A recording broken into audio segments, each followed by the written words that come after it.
هل تتصورون أن المرأة صاحبة التوك توك ستخرج لنا صلاح الدين وخالد بن الوليد؟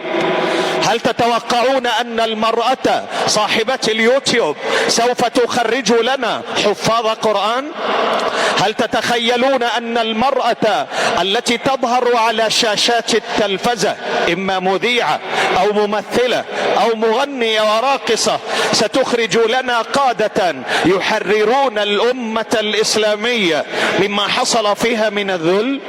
هل تتوقعون من امرأة تشرب الشيشة والمعسلية وتخرج في وسط الشارع تجوب المحلات ستخرج لنا أناسا صالحين أخيار أبرار يخدمون الأمة؟